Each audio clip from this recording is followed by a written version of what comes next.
तो question discussion के series में आज जो हम लोग चैप्टर स्टार्ट कर रहे हैं that is periodic classification of elements. इस पूरे चैप्टर में हम लोग एलिमेंट्स का जो क्लासिफिकेशन किया गया है केमिस्ट्री के अंदर उसके बारे में हम लोग सारा डिस्कशन करेंगे। पूरे डिस्कशन का सिंपल थीम ये समझो कि जब हमारे पास केमिस्ट्री में बहुत सारा एलिमेंट्स खोजा जाने लगा तो उन सब के प्रॉपर्टीज को स्टडी करना थोड़ा डिफिकल्ट होने लगा, अलग अलग स्टडी करना डिफिकल्ट होने लगा। तो वैसे केस में साइंस को जरूरत पड़ा कि नहीं कुछ ऐसा रूल्स, ऐसा सिस्टम बनाया जाए जिससे है ना एक तरह का प्रॉपर्टी शोइंग एलिमेंट एक जगह लाई करने लगे। इससे फायदा ये होगा कि अगर हम लोग किसी भी एक एलिमेंट के प्रॉपर्टी को सही तरीके से स्टडी कर ले तो उस जगह जितना भी एलिमेंट्स आएगा उन सब का प्रॉपर्टी ऑलमोस्ट नोन होगा। इसी कंसेप्ट के बेसिस पे हमेशा से हिस्ट्री में ये ट्राई किया जाता रहा है कि एलिमेंट्स को क्लासिफाई कैसे करें। स्टार्टिंग क्लासिफिकेशन अगर तुम देखोगे तो ठक ठक और टन टन के बेसिस पे किया गया। ठक ठक, अगर दो एलिमेंट को टकराया गया और ठक ठक आवाज आया तो वो नॉन मेटल है, और अगर टन टन आवाज आया तो वो मेटल है। लेकिन साइंस को इस ठक ठक और टन टन से सारा एलिमेंट्स तो क्लासिफाई नहीं होगा। तो जैसे जैसे साइंस में एलिमेंट्स नया नया खोजा जाने लगा, इस ठक ठक और टन टन से हट के कुछ साइंटिफिक रूल्स रेगुलेशन का जरूरत पड़ा जो एलिमेंट्स को क्लासिफाई करे। इसी में सभी साइंटिस्ट जो उस समय एग्जिस्ट कर रहे थे वो लोग इसको चैलेंज की तरह लिए और अपने अपने तरीके से कुछ लॉ को, कुछ रूल्स को बनाने का कोशिश किए जिससे है ना एलिमेंट्स को क्लासिफाई किया जाए। उसी सीरीज में हम लोग है ना ये पूरा डिस्कशन करेंगे। स्टार्ट में थोड़ा सा कुछ ऐसा लॉज बताया जाएगा जो कि इसका हिस्ट्री है, और फिर हमारे पास आता है मॉडर्न पीरियोडिक टेबल जिसके बेसिस पे हम लोग आज भी केमिस्ट्री में एलिमेंट्स को क्लासिफाई करते हैं और उसको समझते हैं। ठीक है, तो तुम्हारे पास सबसे फर्स्ट क्वेश्चन लेके चलते हैं। फर्स्ट क्वेश्चन में लिखा है periodic classification of elements can be done on the basis of electronic configuration and is used to examine the. क्या होता है जो मॉडर्न पीरियोडिक टेबल है जिसमें पीरियोडिक क्लासिफिकेशन एलिमेंट्स का किया गया है उसमें किस किस तरह का ट्रेंड आपको है ना मिलता है। तो अगर आपको थोड़ा सा इसके बारे में नॉलेज है तो याद रखिएगा हम लोग को जो ट्रेंड मिलता है उसमें फिजिकल प्रॉपर्टीज भी एक सर्टेन इंटरवल के बाद अपने आप को रिपीट करता हुआ दिखेगा, और केमिकल प्रॉपर्टीज भी एक सर्टेन इंटरवल के बाद अपने आप को रिपीट करता हुआ दिखेगा। मतलब periodic trend in physical properties of elements and periodic trend in chemical properties of element, ये दोनों आपको दिखेगा। फिजिकल प्रॉपर्टीज और केमिकल प्रॉपर्टीज दोनों एक सर्टेन इंटरवल के बाद अपने आप को रिपीट करता हुआ दिखेगा। ठीक है, चलिए आगे बढ़ते हैं।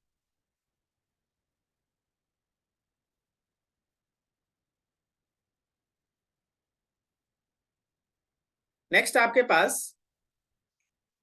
एक लॉ देख रहे हैं हम, थोड़ा इसको छोटा कर दें। है साइंटिस्ट का नाम है John डेबेनेर, John Devenir gave the idea of trend among physical and chemical properties of several group of three elements. The relationship refers to as, इसको हम लोग है ना लॉ ऑफ ट्राइड्स कहते हैं, इसको हम लोग लॉ ऑफ ट्राइड कहते हैं। और इस लॉ के अंदर वो तीन तीन एलिमेंट का सेट बनाए, जैसे हम आपको समझाने के लिए यहाँ पे रखे हैं पहले से लॉ ऑफ ट्राइड के लिए कुछ एलिमेंट्स जो वो सेलेक्ट किए थे। जैसे वो तीन एलिमेंट का एक सेट बनाए, यहाँ पे पहले सेट में आप देखिए तो लिथियम, सोडियम और पोटेशियम है। दूसरे सेट में अगर आप देखिएगा तो कैल्शियम, स्ट्रोंटियम और बेरियम है, और तीसरे सेट में आपके पास क्लोरीन, ब्रोमीन और आयोडीन है। तो वो तीन तीन ट्राइड, तीन तीन एलिमेंट का सेट बनाए, और उनका सिलेक्शन इस तरह से था कि बीच वाले एलिमेंट का जो एटॉमिक मास है वो ऊपर वाला और नीचे वाले एलिमेंट के एटॉमिक मास का मीन है। देखिए हमारे फर्स्ट में देखिए लिथियम के लिए 7 है और पोटेशियम के लिए 39 है, और जब आप 7 और 39 का ऑलमोस्ट मीन निकालिएगा तो वो 23 है। यही है लॉ ऑफ ट्राइड, तीन तीन एलिमेंट का सेट जिसमें मिडिल वाले एलिमेंट का जो एटॉमिक वेट है वो फर्स्ट एलिमेंट और थर्ड एलिमेंट के एटॉमिक वेट का मीन है। इसको लॉ ऑफ ट्राइड कहते हैं। जॉन डेवेनायर इसको सबसे पहले प्रपोज किए थे और इनका कहना था कि हाँ भाई ठीक है, फिजिकल और केमिकल प्रॉपर्टीज में कुछ एलिमेंट सिमिलैरिटी शो करता है, और उन एलिमेंट्स का वो तीन एलिमेंट्स का ग्रुप बनाना स्टार्ट किया जिसको ट्राइड्स कहा गया। तो law of triad is given by John Dobereiner, and the concept of law of triad is कि जो भी एलिमेंट्स ट्राइड में रखा गया है, तीन एलिमेंट को ट्राइड में रखा गया है, उसमें पहले एलिमेंट और लास्ट वाले एलिमेंट के एटॉमिक मास का जो मीन निकालेंगे वो बीच वाले का एटॉमिक मास आएगा। ठीक है, चलो बढ़िया, आगे बढ़ो थोड़ा। 3 में लिखा which of the following is the correct set of elements for Dobereiner triad. तो हम लोग पहला ही सेट देखे थे जिसमें लिथियम, सोडियम और पोटेशियम था, तो ए वाला आंसर होगा। आप देखिए ब्रोमीन, क्लोरीन और आयोडीन में अगर आप ध्यान से देखिएगा तो क्लोरीन, ब्रोमीन, आयोडीन था, क्लोरीन बीच में नहीं था, ब्रोमीन बीच में था, और Fe निकल कोबाल्ट इसको हम लोग नहीं ले सकते, ये ट्राइड सिस्टम के अंदर नहीं है। ठीक है, आप यहाँ अर्थमेटिक मीन निकालिए, वो है ना बीच वाले के साथ बराबर नहीं आएगा। तो आपका पहला, आप देखिए ना अभी जो ट्राइड सिस्टम अभी आपका हम पीछे हटाए हैं उसमें पहला ही सीरीज को समझिए। यहां देखिए सोडियम, लिथियम, सोडियम, पोटेशियम, अगला कौन है कैल्शियम, स्ट्रोंटियम, बेरियम, अगला कौन है क्लोरीन, ब्रोमीन, आयोडीन। तो फर्स्ट वाला answer lithium, sodium and potassium, lithium, sodium and potassium. अगला देखो, ये है de Chancourtois, de Chancourtois arrange the element in increasing order of their, de Chancourtois arrange the elements in increasing order of their, हमेशा ध्यान रखना atomic weight. अब ये जो चैनकॉटिस का दिया हुआ क्लासिफिकेशन है ना थोड़ा टिपिकल है। ये क्या किए थे एटॉमिक वेट के बेसिस पे, ये क्या किए थे एटॉमिक वेट के बेसिस पे एलिमेंट्स को अरेंज किए। तुम यहाँ पे देखो, यहाँ पे लिथियम है, ऐसे करके ये पूरा का पूरा एलिमेंट्स है ये सब। ठीक है, ये सब, और जब तुम पेपर पे ऐसे लिखोगे और उसको फोल्ड करोगे तो एक सिलिंड्रिकल शेप आएगा, और सिलिंड्रिकल शेप में ये अपने एलिमेंट्स को क्लासिफाई किए थे। देखो जैसे यहाँ लिथियम लिखा हुआ है, लिथियम है, बेरिलियम है, बोरॉन है, कार्बन है। यहाँ देखिए सोडियम है, मैग्नीशियम है, एल्यूमिनियम है। आपको याद आ रहा होगा कि मॉडर्न पीरियोडिक टेबल में भी लगभग यही है, लेकिन मॉडर्न पीरियोडिक टेबल में सीधा सीधा एक पीरियड के अंदर एग्जिस्ट करता, लेकिन चैनकॉटिस का कहना था कि सिलिंड्रिकल फॉर्म में अगर हम एलिमेंट्स को अरेंज करें सिलिंड्रिकल फॉर्म में, तो सेम प्रॉपर्टी एलिमेंट जो है वो लगभग एक तरह के डायगोनल साइड के ऊपर आता है। देखो ये डायगोनल इस तरह से बना हुआ है, ऐसा ऐसा, ये इस तरीके का डायगोनल चल रहा है। तो सिलिंड्रिकल फॉर्म में ये एलिमेंट्स को क्लासिफाई किए थे, लेकिन ये एलिमेंट्स का क्लासिफिकेशन टिपिकल था, ज्यादा प्रैक्टिकल फॉर्म नहीं था। तो डी चैनकॉटिस का कंसेप्ट था कि सिलिंड्रिकल फॉर्म में अगर आप एलिमेंट्स को अरेंज करेंगे on the basis of their atomic weight, तो सेम प्रॉपर्टी शोइंग एलिमेंट्स एक जगह एक तरीके से एग्जिस्ट करता है। तो एटॉमिक वेट के बेसिस पे डी चैनकॉटिस एलिमेंट्स को अरेंज किए, तो उनको सिलिंड्रिकल फॉर्म में अरेंजमेंट में एक सिमिलैरिटी दिखा, उनके बेसिस पे क्लासिफिकेशन दिया गया था उस समय। लेकिन ये आगे चल के हम लोग छोड़ दिए क्योंकि ये बहुत ज्यादा कॉम्प्लिकेटेड हो रहा था। ठीक है, नेक्स्ट,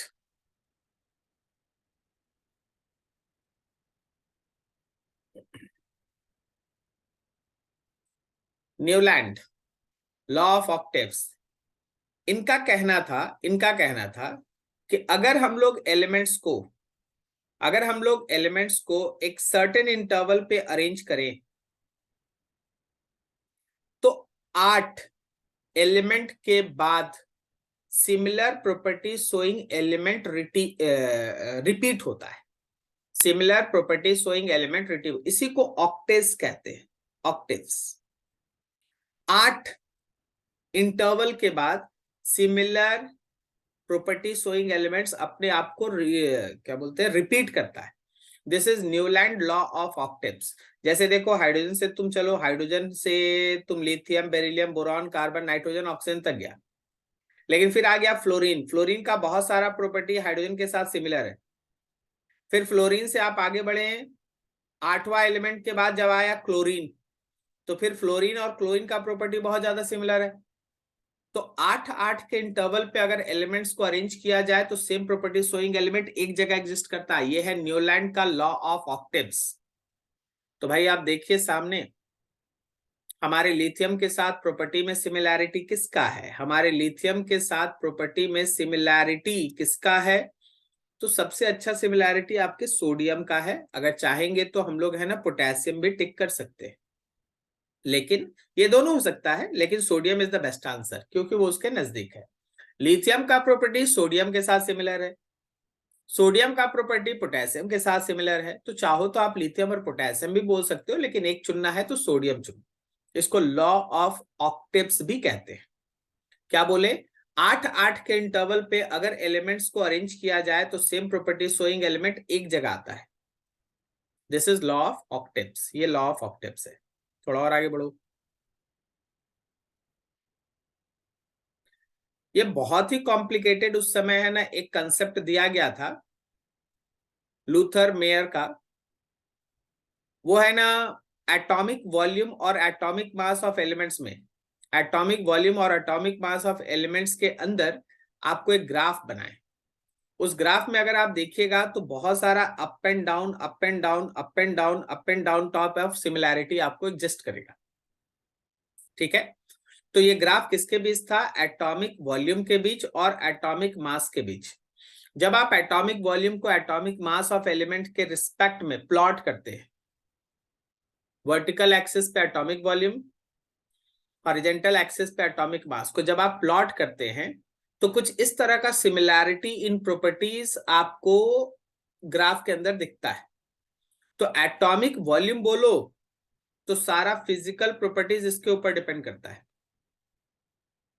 केमिकल नहीं, फिजिकल प्रॉपर्टीज इसके ऊपर डिपेंड करता है। तो लूथर मेयर का कंसेप्ट ये रहा कि physical properties of the element is the periodic function of atomic wait. Atomic weight के साथ, एटॉमिक मास के साथ फिजिकल प्रॉपर्टीज एक तरह का ट्रेंड शो करता है। लेकिन वापस हम आपसे यही बोल रहे हैं कि कोई भी क्लासिफिकेशन सिंपल होगा तो उसको पढ़ना और समझना आसान होता है। ये सब क्लासिफिकेशन जो अभी तक आप 3-4 देखे ना, डिकॉर्टिस का देखे, न्यूलैंड का देखे, उसके अंदर डॉबिनियर का देखे, इन सब का प्रॉब्लम ये है ना कि they are so much complicated. और वो जब है ना साइंस डेवलप हुआ, बहुत सारा एलिमेंट और खोजा जाने लगा, तो इन सब क्लासिफिकेशन है ना वहां जाके हार गया कि वो लोग क्लासिफाई उनको नहीं कर पाया, इनके लॉ के हिसाब से वो सेट नहीं बैठने लगा। तो पहली बार एक सीरियस अटेम्प्ट अगर तुम बोलोगे जहां पे बहुत सारा एलिमेंट को क्लासिफाई किया गया, तो वो हमारे मैंडलिफ थे। मैंडलिफ अपने पीरियोडिक टेबल में एलिमेंट्स के पीरियोडिक प्रॉपर्टीज को एटॉमिक वेट के साथ रिप्रेजेंट किए, और वो देखे, उस समय लगभग 60-70 एलिमेंट्स के आसपास खोजा गया था। वो देखे कि अगर हम लोग एलिमेंट्स को उनके एटॉमिक वेट के साथ अरेंज करते हैं तो एक सर्टेन इंटरवल के बाद सेम प्रॉपर्टी शोइंग एलिमेंट अपने आप को रिपीट करता है। ये पहला उस समय का साइंटिफिक वे से क्लासिफिकेशन था जो थोड़ा सिंपल था। बाकी हर कोई 3 लेके चल रहा है, कोई 8 के बाद भी रिपीट कर रहा है, कोई बहुत ज्यादा कॉम्प्लिकेटेड ग्राफ बनाकर रिपीट कर रहा है। लेकिन ये पहला सिंप्लीफाइड फॉर्म था जहां एलिमेंट्स को क्लासिफाई किया गया, लेकिन माना गया किसके बेसिस पे? माना गया था भाई एटॉमिक वेट के बेसिस पे। और मैंडलीफ का कहना था कि chemical properties of elements is the periodic function of their atomic weight. Statement पढ़ लीजिए, chemical properties of elements is the periodic function of their atomic weight. अब आपके पास ये ग्राफ है, चीज को देखो, इसमें तुम जरा ध्यान से देखोगे, इसको थोड़ा स्टडी करना बनता है, इसको थोड़ा समझना बनता है। थोड़ा सा इसको ग्राफ को मतलब इस फिगर को बड़ा करते हैं, देखिए इसको थोड़ा रीड कीजिए, समझिए। देखिए नीचे में देख रहे हैं ना, ये लिखा हुआ यहाँ पे डेबेनायर ट्राइड। डेबेनायर जो ट्राइड सिस्टम में लाए थे वो भी यहाँ पे है। देखिए है ना, ये लिथियम है, सोडियम है, पोटेशियम है, ये तीनों मिलकर ट्राइड बना रहा था। फिर याद कीजिए, आप पढ़े थे ना, कैल्शियम था, स्ट्रोंटियम था और हमारा बेरियम था, ये भी मिलकर ट्राइड बना रहा है। ट्राइड बनाने में एक और चीज था, क्लोरीन था, ब्रोमीन था और आयोडीन था। तो इनका जो अरेंजमेंट था वो इतना अच्छा था उस समय के लिए कि इसके अंदर डेबनायर का ट्राइड सिस्टम भी इन्वॉल्व था। इसके अंदर जो नोन एलिमेंट था, देखो जितना भी है ना रेड स्पॉट से दिखाया जा रहा है वो सब नोन एलिमेंट्स है, पहले से जाना जाता। ठीक है, जैसे कार्बन हुआ, देखो डॉट रेड स्पॉट पकड़ो, कार्बन है, सल्फर है, आयरन है, कॉपर है, ये सब पहले से जाना जाता था। एक्टिनाइड का सीरीज भी उस समय इन्वॉल्व था। एक्टिनाइड, एक्टिनियम, थोरियम, ये यूरेनियम वाला सीरीज नीचे में सबसे देखो, एक्टिनाइड का सीरीज के बारे में भी वो नॉलेज दिए थे। ठीक है, लैंथेनॉइड सीरीज के बारे में भी बताए थे। देखो लैंथेनम एकदम दिख रहा है येलो कलर में, यहाँ लैंथेनम दिख रहा है। और आज भी मॉडर्न पीरियोडिक टेबल में लैंथेनम को देखिएगा ना तो लगभग वही मिलता है, लैंथेनम वही मिलता है। लैंथेनॉइड सीरीज उसके बाद मिलता है 14 एलिमेंट्स। तो आज जो आप साइंस में आप देख रहे हैं, ऑलमोस्ट हम बोलेंगे कि इसका जो एक तरह का ब्लूप्रिंट है वो है ना मेंडलीफ रख दिए थे। हाँ, उनके उनके एजम्पशन में थोड़ा सा मिस्टेक था। वो बोल दिए थे chemical properties of the elements are the periodic function of atomic weight, लेकिन जब आगे मोस्ले एक्सपेरिमेंट किए, मोस्ले का एक्सपेरिमेंट, एक्सरे डिफ्रैक्शन एक्सपेरिमेंट है एक, तो वो देखे कि नहीं भाई, एलिमेंट्स का जो केमिकल प्रॉपर्टीज या पीरियड फिजिकल प्रॉपर्टीज है वो पीरियोडिक फंक्शन है एटॉमिक नंबर का। मैंडलीफ बोले थे एटॉमिक वेट का, मोस्ले बोले एटॉमिक नंबर का, और आज भी साइंस उसी को फॉलो कर रहा है। तो ये बहुत अच्छा था, बहुत उस समय का एक बड़ा अचीवमेंट था। लेकिन बहुत ज्यादा एलिमेंट्स खोजे जाने के बाद ये भी है ना धीरे धीरे फेल करने लगा, तब साइंस को आगे का जरूरत पड़ा। ठीक है, चलो थोड़ा और आगे इसमें। 7 के बाद 8। In Mendeleev periodic table, iodine with lower atomic weight than that of tellurium was placed along with fluorine, chlorine, bromine, इसके साथ रखा गया था आयोडीन को। हेलोजेंस था ये, फ्लोरीन, क्लोरीन, ब्रोमीन के साथ रखा गया था आयोडीन को। आप देखिए ना पीछे भी तो है हमारे पास मैंडलीफ का टेबल, ध्यान से देखिए।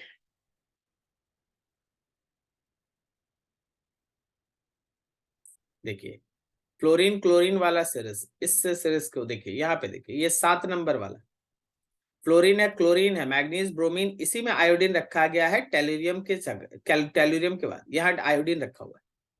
तो फ्लोरीन क्लोरीन ब्रोमीन आयोडीन के साथ, फ्लोरीन क्लोरीन ब्रोमीन के साथ आयोडीन को रखा गया है हेलोजेंस के फॉर्म में। ठीक है, फ्लोरीन क्लोरीन ब्रोमीन के साथ आयोडीन को रखा गया है हेलोजन के फॉर्म में। ठीक है, चलो आगे बढ़ते हैं। नेक्स्ट हम लोग के पास Mendeleev left the gap under aluminium and a gap under silicon having atomic weight 68 and 72 बिल्कुल respectively. These elements are, इसको कहा गया इक्का एल्यूमिनियम एंड इक्का सिलिकॉन, EKA, इक्का एल्यूमिनियम एंड इक्का सिलिकॉन। अगर मॉडर्न पीरियोडिक टेबल में इसको खोजोगे तो एक गैलियम है और एक जर्मेनियम है, एक गैलियम है और एक जर्मेनियम। हम आपको समझाते ये कहाँ है, जस्ट अ मिनट। देखिए ये हम लोग का मॉडर्न पीरियोडिक टेबल है, इसको थोड़ा और बड़ा करें ताकि हम उस जगह हाईलाइट कर पाए जहां हमको दिखाना है। एल्यूमिनियम को देखिए ध्यान से, ये एल्यूमिनियम है, स्कॉर्नियम। उसके बाद गैलियम के लिए जगह छोड़ा गया था। देखो इसका एटॉमिक नंबर लगभग जब भविष्य में खोजा गया उस समय ये नहीं था। गैलियम यहाँ पे जगह छोड़ दिए थे केवल कि नहीं एक ऐसा एलिमेंट खोजा जाएगा, और जब साइंस डेवलप हुआ और एक एलिमेंट खोजा गया तो ये जो जगह खाली था जिसको हम इक्का एल्यूमिनियम कह रहे हैं, इक्का एल्यूमिनियम, वहां गैलियम मिला, और गैलियम जिसका एटॉमिक नंबर लगभग 69 के आसपास है। और फिर सिलिकॉन वाले सीरीज में, ये सिलिकॉन है, उस सीरीज में भी एक गैप छोड़ा गया जिसको इक्का सिलिकॉन कहा गया, और वहां मिला जर्मेनियम। देखो 72 के आसपास उसका एटॉमिक नंबर है। देखो साइंटिस्ट इसी को कहते हैं, उसको उस समय ये चीज नहीं मिला, लेकिन वो समझ गए थे कि नहीं यहां जगह खाली है, यहां कुछ आएगा, भविष्य में आएगा। और जब भविष्य में ना एलिमेंट्स को खोजा और ज्यादा एलिमेंट्स मिला, तो गैलियम जो मिला वो गैलियम में पीरियोडिक टेबल में वहीं सेट हुआ एल्यूमिनियम वाले सीरीज में। अगर तुमको नया पीरियोडिक टेबल याद है तो boron, aluminium, gallium, indium, thallium. नया पीरियोडिक टेबल में बोरॉन है, उसके नीचे एल्यूमिनियम है, उसके नीचे गैलियम है। ये गैलियम का प्रिडिक्शन वो पहले ही से करके गए थे कि यही मिलेगा। खाली ये मत सोचिए ना कि ये फेल कर गया, ये सोचिए कि उस समय ये कितना बड़ा अचीवमेंट था। अगर आपको कार्बन का सीरीज याद है, carbon, silicon, germanium, stannous and lead, ऐसे है। तो वो पहले से सोच के गए थे कि कार्बन वाले सीरीज में है ना सिलिकॉन के नीचे एक एलिमेंट मिलेगा जिसको हम लोग है ना जर्मेनियम कहेंगे। उस जर्मेनियम नाम तो वो नहीं जानते, लेकिन बोले नहीं उसका एटॉमिक वेट लगभग 72 के आसपास आएगा। वो पहले से सोच के, समझिए। आज हम लोग है ना पढ़ा हुआ चीज है ना 2-4 दिन के बाद भूल जाते हैं, और वो लोग है ना पहले से प्रिडिक्ट कर दे, अरे भाई ठीक है जाओ 10 साल, 20 साल, 50 साल के बाद एगो एलिमेंट खोजोगे यही आएगा। ठीक है, साइंस, साइंस के भगवान सब है ही लोग। ठीक है, एटॉमिक वेट, एटॉमिक वेट के साथ वो अपना डिस्कशन कर रहे थे। हम भी थोड़ा है ना भावना में आ जाते हैं। फ्लोरीन, क्लोरीन है, ब्रोमीन। तो वो बताए थे कि देखिए 68 जो लगभग 69 पॉइंट समथिंग मिला, वो पहले से बोल दिए थे 68 वाला को इक्का एल्यूमिनियम कहेंगे जो आज जर्मेनियम है, गैलियम एक्चुअली। और 72 एटॉमिक नंबर वाले को इक्का सिलिकॉन कहेंगे जो आज जर्मेनियम, गैलियम एंड जर्मेनियम। सही है, वेरी वेरी गुड। चलो आगे बढ़ो, समझो। तो ये मॉडर्न पीरियोडिक टेबल आ गया। अब हमारे पास है मॉडर्न पीरियोडिक टेबल, जिसके बारे में आप बहुत कुछ जानते हैं, बहुत कुछ सीखेंगे, बहुत कुछ पहले से जानते हैं। The horizontal rows and the vertical columns in the periodic table are horizontal rows, जिसको आप कहते हैं पीरियड्स, वर्टिकल कॉलम्स जिसको आप क्या कहते हैं, ग्रुप्स कहते हैं। आप ग्रुप के साथ इसको है ना फैमिलीज भी कहते हैं, प्लूरल है तो फैमिलीज भी कहते हैं। ठीक है, तो ये सब है। तो अभी अगर आपको हॉरिजेंटल रोज बताना है तो ये पीरियड्स है, और वर्टिकल कॉलम्स बताना है तो वो ग्रुप्स है, तो ए ऑप्शन होगा। थोड़ा सा इस पीरियोडिक टेबल को बड़ा करके हम आपको पीछे वाले जितना सारा डिस्कशन किए उन सबको एक बार थोड़ा रिपीट करें ताकि आप इन चीजों को यहाँ पे समझ सके। तो भाई ये रहा आपके पास एक मॉडर्न पीरियोडिक टेबल, और उस मॉडर्न पीरियोडिक टेबल में आप अगर ध्यान से देख रहे हैं तो आपको कुल मिला के ऊपर में आपको 18 ग्रुप्स दिखाई देगा, और अगर हॉरिजेंटल रोज के बारे में बात करेंगे तो ये आपको 7 पीरियड्स दिखाई देगा। सही है, और जहां हम लोग बात कर रहे थे उन सब पे थोड़ा रुकिएगा, देखिएगा साइंस का अचीवमेंट अभी तक। तो देखिए यहाँ पे है आपके पास ट्राइड, फिर यहाँ देखिए यहाँ पे है आपका ट्राइड। देखिए साइंस में ऐसा नहीं है कि पीछे का अचीवमेंट है ना नेग्लेक्ट हो गया है ना। Calcium, strontium, barium. अब यहाँ देखिए यहाँ पे जो आपका क्लोरीन, ब्रोमीन, आयोडीन था, ये देखिए chlorine, bromine, iodine, tried, tried मिला। अब तुम देखो जो हम लोगों का डी कार्टियस थे वो आपको निकाल के दिखाए थे, लिथियम, बेरिलियम, बोरॉन, कार्बन, वो सिलेंडर वाला lithium, beryllium, boron, carbon, nitrogen. देखिए आप इस सीरीज को समझिए ना, ये वाला जो मेरा पेन चल रहा है ये वाला सीरीज लगभग कुछ एलिमेंट्स मिल जाएगा। इसको पकड़िए, देखिए आपको दूसरा मिल जाएगा। तो ऐसा नहीं है कि जो आप अभी तक साइंस कुछ आपको दिया नहीं था, यहां तक बहुत कुछ दे रहा था, लेकिन हाँ भाई सब नहीं हो पा रहा था, चल रहा था। सही है। अब आप देखिए यहाँ देखिए एल्यूमिनियम के जस्ट नीचे है गैलियम, ये तो हमारे मेंडलीव साहब पहले बता दिए। सिलिकॉन के नीचे आपका आ गया जर्मेनियम, जो बोले इक्का एल्यूमिनियम एंड इक्का सिलिकॉन। हाँ, उसके बाद जब हमारा मॉडर्न पीरियोडिक टेबल आया तो उसके पीछे जो मोस्ले निकाले एक्सपेरिमेंट करके उसका अचीवमेंट सबसे ज्यादा था, और अब हमारा मॉडर्न पीरियोडिक टेबल उसी के अनुसार बना हुआ है, और इसी पे एलिमेंट्स को है ना बहुत खूबी से अरेंज करके रखा गया है। ठीक है, बहुत अच्छे तरीके से एलिमेंट्स को अरेंज करके इसमें रखा गया है।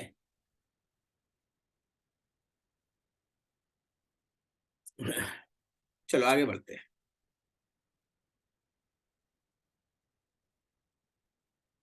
इलेवन में बोला गया elements having similar outer cell configuration cell electronic configuration in their atoms are arranged in। जब आप मॉडर्न पीरियोडिक टेबल में same outer shell electronic configuration वाले एलिमेंट्स को अरेंज करते हैं तो वो एक ग्रुप में आता है, जो वर्टिकल ग्रुप्स है उसमें कोई भी एलिमेंट का पकड़िएगा तो उसका बाहरी outer most electronic configuration same होता है। फिर से सुनिएगा अच्छे से, किसी भी ग्रुप को अगर आप उठाइएगा ना तो उसके अंदर एक ग्रुप में जितना भी एलिमेंट्स है सभी का फाइनल बाहर वाला valence shell electronic configuration same होता है। तो उन ग्रुप्स को आप ग्रुप्स भी कहते हैं, वर्टिकल कॉलम्स भी कहते हैं और उनको फैमिलीज भी कहा जाता है। तो अगर आपको एक टिक करना है तो ऑल ऑफ दीज टिक कीजिए। Same outer most electronic configuration show करने वाला एलिमेंट्स सेम ग्रुप्स में बिलोंग करता है, वर्टिकल कॉलम्स में रहता है या फैमिलीज में रहता है। ठीक है, same outer most electronic configuration show करने वाला elements. Question number 12, which of the following in the periodic table corresponds to the highest principal quantum number of the element? Highest principal quantum number of the element जब आप कोई configuration का लिखते हैं ना तो वो उसके पीरियड नंबर को बताता है। जैसे मान लीजिए सपोज हम लोग है ना लिखते हैं आयरन जिसका एटॉमिक नंबर 26 है, आप इसका इलेक्ट्रॉनिक कन्फिगरेशन लिखे तो आप लिख दिए 1s2 2s2 2p6 3s2 3p6 4s2 और 3d6। अब इसमें जो सबसे हाईएस्ट प्रिंसिपल क्वांटम नंबर है वो आपका 4 है। तो 4 का मतलब हो गया कि हमारा जो आयरन बिलोंग करता है वो 4th पीरियड को बिलोंग करता है। हमारा आयरन कहाँ बिलोंग करता है तो ये 4th पीरियड को बिलोंग करता है, 4th पीरियड। ठीक है, हमारा आयरन कहाँ बिलोंग करता है 4th पीरियड को। तो जो प्रिंसिपल क्वांटम नंबर आता है, मैक्सिमम प्रिंसिपल क्वांटम नंबर जो हमारे इलेक्ट्रॉनिक कन्फिगरेशन में होता है वो उसके पीरियड नंबर को बताता है, पीरियड नंबर को बताता है, 4th पीरियड। नेक्स्ट क्वेश्चन है 13, लिखा है 14 elements of 6th period. 6th period का 14 एलिमेंट और 14 एलिमेंट्स ऑफ 7th पीरियड। अच्छा भाई 6th पीरियड में जो 14 एलिमेंट है उसको आप लैंथेनोइड्स कहते हैं और 7th पीरियड में जो 14 एलिमेंट्स उसको आप एक्टिनोइड्स कहते हैं। तो टर्म सीधा चुनो ना, लैंथेनोइड और एक्टिनोइड उसको कहा जाता है। ठीक है, फिर से पीरियोडिक टेबल में हम आपको पीछे ले जाते हैं, जो मॉडर्न पीरियोडिक टेबल अभी आपको दिखा रहे थे उसको फिर से एक बार दिखाते हैं। ये वाला, ये मॉडर्न पीरियोडिक टेबल। इस मॉडर्न पीरियोडिक टेबल में अगर आप गौर कीजिएगा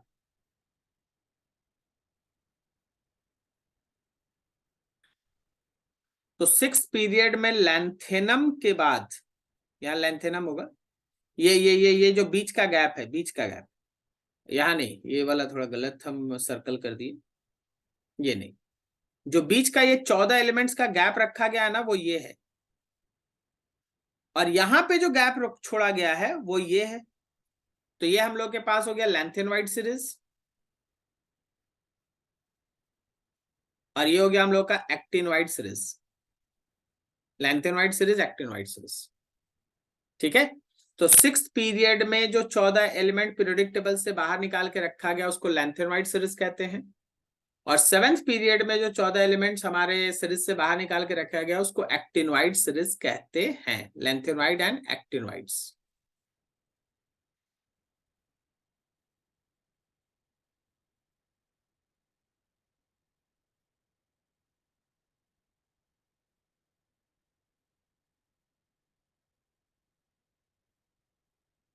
हाँ, next question, according to IUPAC total number of groups and periods in the periodic table respectively are. कितना नंबर ऑफ ग्रुप है और कितना नंबर ऑफ पीरियड्स है? तो 18 ग्रुप है, 7 पीरियड्स है, बी आंसर।